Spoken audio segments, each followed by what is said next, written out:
That 13-year-old girl is thankfully home safe tonight, while the suspect is behind bars. Thank you for joining us. I'm Laurel Porter. And I'm David Molko. The Oregon man facing kidnapping and rape charges as he went before a judge for the very first time. Let's bring in Alma McCarty.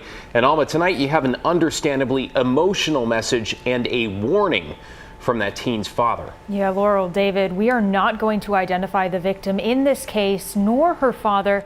But the father did speak with reporters at Global News in Edmonton, Alberta, who covered the missing person case for more than a week. He told them his daughter is home, she is safe, but she has a long road ahead of her. Inside the Clackamas County Courthouse Tuesday afternoon, Noah Medrano can be seen shaking his head over a video monitor as a prosecutor explains to the judge why they've requested a $500,000 bail. The state is alleging that the defendant targeted a 12-year-old child in Canada, coerced her over the course of a year, went up to Canada to retrieve and kidnap the child, and came to Oregon City. Investigators say the 41-year-old met the victim, a 13-year-old girl, on social media, then drove to Edmonton to kidnap her. She was reported missing last month, gone 10 days from her family as the local community worked to find her. The amount that people rallied around us certainly kept the entire family going. Law enforcement located her with Medrano in Oregon City on July 2nd. Officers arrested the suspect and the victim was taken to a local children's hospital. We're kind of taking one day at a time and surrounded her with friends and family and just trying to get her through. The victim's father said they picked her up and brought her home to Canada this weekend. It was unbelievable. She was very emotional, so were we. She's really gone back into kid mode now. She's 13, but I guess as a parent you always see the baby in your child, and she's really needs her family right now. He said the family plans to follow Medrano's trial closely. We'll be very active and making sure that we are at all court appearances and pushing for the longest sentence possible. With his daughter home safe, his message to other parents is this. I think it's important that, parents certainly, don't let their guard down with internet use and, always watch their children. This is something that was unexpected to us, and, we had all the parental controls imaginable around. They will find access somehow, and there is predators out there waiting for our children. Medrano faces charges of rape, kidnapping, and sexual assault in Oregon, in addition to federal charges and charges out of Canada. He's currently in jail under a federal hold, so at this time he cannot post bail. The judge signed a pretrial no-contact order prohibiting the suspect from contacting the victim or other minors. David? Such a troubling story. Thank you, Alma. And let's get you caught up on tonight's other headlines. 7 people have now died in the mass shooting at a 4th of July parade in Highland Park, that's near Chicago. And as those victims are publicly identified, investigators also revealed more about the 21-year-old alleged gunman. Police say he fired on the parade from a rooftop and then used a disguise to blend into the crowd. Authorities say he legally bought the high-powered rifle that was used in that attack. Here at home, this 4th of July celebration also turned deadly when a man drove a van into a crowd on the southern Oregon coast, killing one person and injuring 3 others. Witnesses say the driver appeared to be passed out behind the wheel at the beachfront RV park in Curry County. Police have identified him as 66-year-old Paul Armenta of Brookings.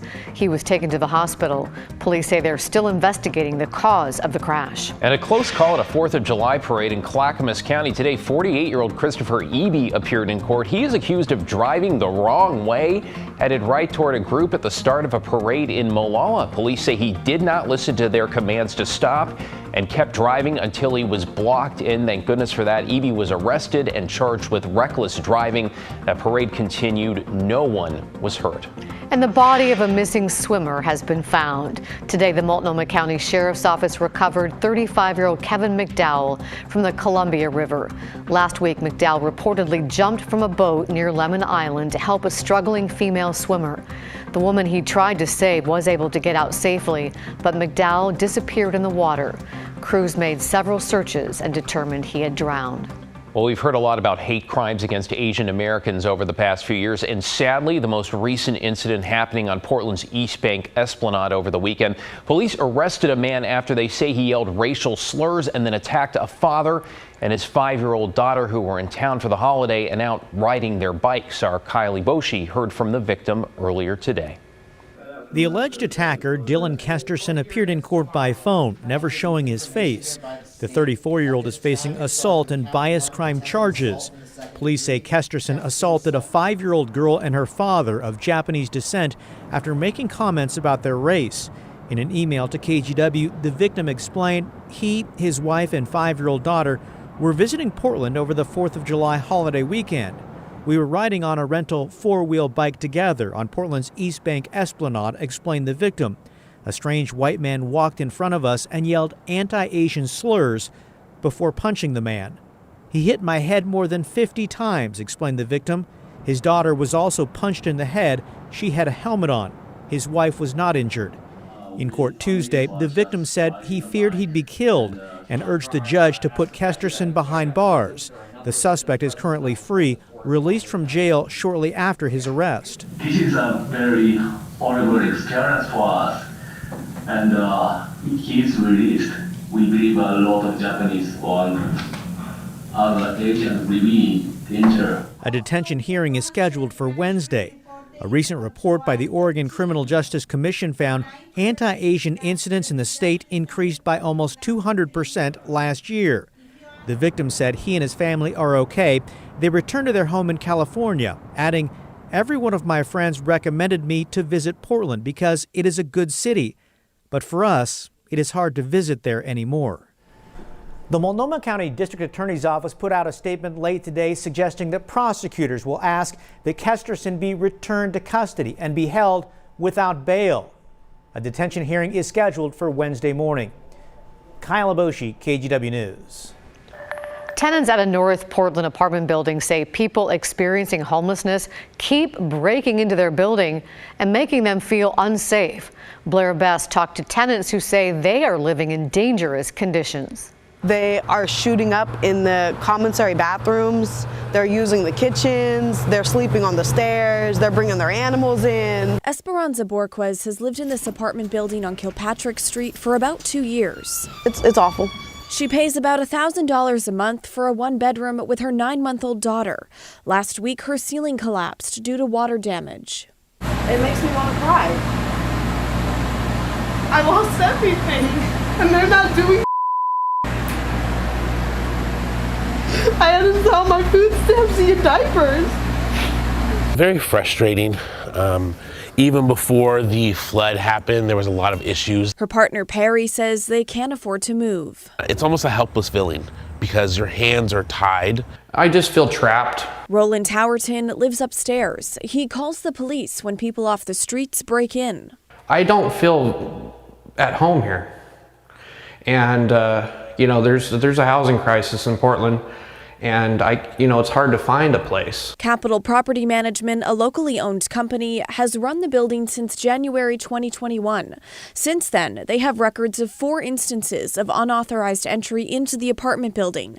They weren't available to speak on camera because of safety concerns, but say they've taken the following steps to ensure safety. Sent notifications to residents to not let anyone in the building, rekeyed the building twice, disabled the intercom to circumvent potential easy access for those that give out the code, and installed active alarms on fire doors to prevent access in unauthorized areas or emergency areas. But tenants say it's not enough. There's homeless people that'll go through the trash over here, and people will make keys and hand them to the homeless people, and they come in and they try to break into people's apartments. But you still have a lot of people that are coming in the building. So still have people sleeping in the building. As for the damage to Borquez's apartment, management has since put her in a temporary unit, but told her they aren't responsible for her damaged belongings. Like, you guys don't have a 9-month-old who just lost everything, whose ceiling is leaking, whose floor is wet, and nowhere to go. That was Blair Best reporting. We reached out to Capital Property Management about her damaged belongings, and they said they can't share the specifics around her rental agreement when it comes to who is responsible. They also tell us they have called the police numerous times regarding people breaking in, but say the police have been largely unresponsive. Well, new at 11, another Portland business has announced it's closing up shop for different reasons, though. The owner of Pix Patisserie, a dessert spot on the East Burnside, said she is retiring and shutting her doors. The shop is famous for its quirky decor and its Pix-O-matic pastry vending machine, an idea that came out of the pandemic. Owner Cheryl Walker-Hauser says she now wants to pay it all forward by opening a school for future pastry chefs. There actually was, quite a few larger institute schools in Portland, and I think they've pretty much all closed. I've had so many interns and so many employees come from those schools over the past years that this is where the whole idea came from. They're overpriced. They don't have the ratio, the class ratio. I just want to have a very small group of students and be hands-on and be able to talk to them one-on-one. She is full of ideas. Pix Patisserie is going to officially close in late August, though Cheryl says she still plans to take special orders for large cakes and to keep those vending machines stocked.